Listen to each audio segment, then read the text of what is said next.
les deux plus grands vendeurs de tickets de la WWE. Stone Cold et John Cena sont peut-être les deux catcheurs qui ont rapporté le plus d'argent à Vince McMahon. Avec Hulk Hogan et le Rock, on les considère souvent comme le Mont Rushmore de la WWE. Oui, ces quatre superstars sont le Mont Rushmore. Et dans cette vidéo, on va voir ce qui se passerait si John Cena et Stone Cold s'affronteraient vraiment. En fait, on ne sait pas vraiment qui aurait gagné parce que ça dépendrait de l'histoire à ce moment-là. Mais là, on va comparer qui est le meilleur, qui est la meilleure superstar des deux. On va les comparer en trois catégories, qui est le niveau dans le ring, au micro, et le charisme, l'aura, et tous ces trucs. Et on va d'abord commencer par le niveau dans le ring. Les deux sont pas très connus pour leur niveau in-ring, ils sont plus vus comme des bagarreurs. Parce que Stone Cold, c'est toujours des grosses bagarres, des coups de poing, coups de poing, coups de poing, pas vraiment de prise et tout. John Cena, c'est presque la même chose, sauf que vers la fin de sa carrière, John Cena s'est vraiment amélioré. Parce que regarde, Stone Cold, il a eu des très grands matchs contre Dude Love, par exemple, à Over the Limit. Shawn Michaels à WrestleMania 14, même si c'est pas. C'est moyen, quoi. Les matchs contre le Rock à WrestleMania. Surtout pour moi, le match à WrestleMania 19, qui est mon préféré de la trilogie. Le match contre Kurt Angle à SummerSlam et Unforgiven. Surtout celui à SummerSlam qui est excellent. Triple H à No Way Out. C'est un très bon match. Et c'est que. Et le match que tout le monde considère comme étant l'un des plus grands matchs de tous les temps. Et même il y en a qui disent que c'est le meilleur match de tous les temps. Stone Cold contre Bret Hart à WrestleMania 13. Oui, ce match où Stone Cold, où l'attitude era a commencé et où Stone Cold a saigné et s'est évanoui au lieu d'abandonner. Un vrai classique. Mais compare juste John Cena en 2015 et toute la carrière de Stone Cold et John Cena gagne. En termes d'in-ring, je dis. Parce que John Cena en 2015, il a pété les plombs. Alors imagine toute la carrière de John Cena contre Stone Cold. Évidemment que John Cena gagne. John Cena, il a fait des matchs excellents contre CM Punk, Roman Reigns, Brock Lesnar et beaucoup plus. Et même mon match préféré, mon ancien match préféré contre AJ Styles, Royal Rumble 2017.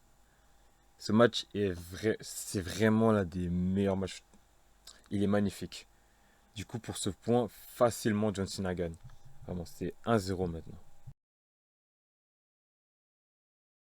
Maintenant, on va parler du niveau au micro.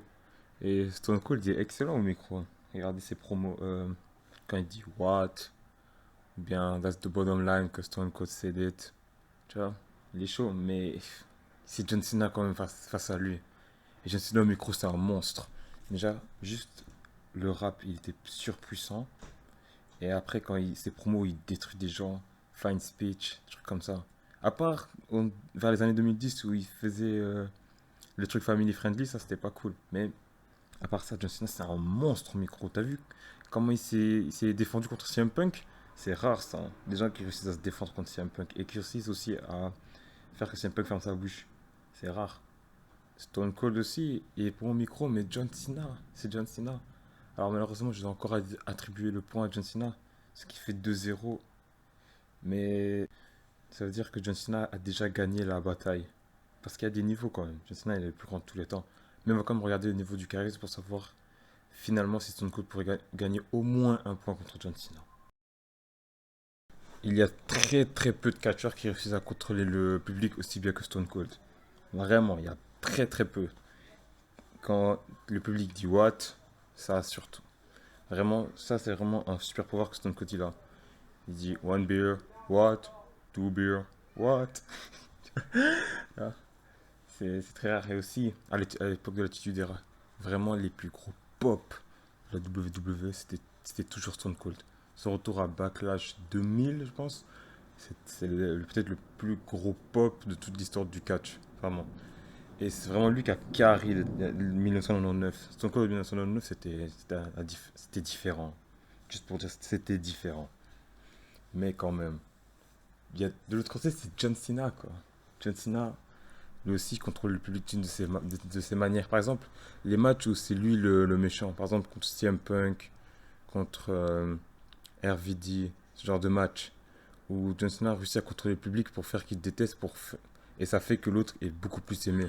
Tu ce genre de match. Je sais pas, John Cena, vraiment, il contrôle très bien le public aussi.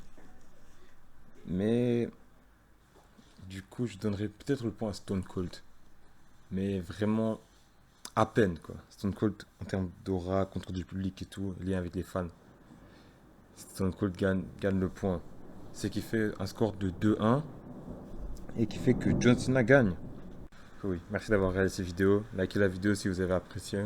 Aussi, et si vous aimez le concept, parce que je ferai d'autres vidéos de ce même type, de qui est la meilleure superstar entre deux catcheurs qui se sont jamais affrontés, ou même qui se sont affrontés, mais qui sont fortement comparés et que personne n'arrive à savoir qui est le meilleur. Du coup, oui, merci d'avoir regardé cette vidéo. Likez la vidéo, commentez si vous êtes d'accord ou pas. Alors, si vous pensez que Stone Cold est meilleur, commentez. Commentez et dites pourquoi aussi. Argumentez s'il vous plaît, merci. Et si vous aussi vous avez deux catcheurs que vous n'arrivez pas à déduire qui est le meilleur, commentez les deux catcheurs, comme ça après je pourrais faire une vidéo pour essayer de les comparer et savoir qui est le meilleur. Je dis pas que je suis vraiment le meilleur en analyse et tout, mais je dis juste si vous voulez. Si vous voulez une vidéo dessus. Commentez ça.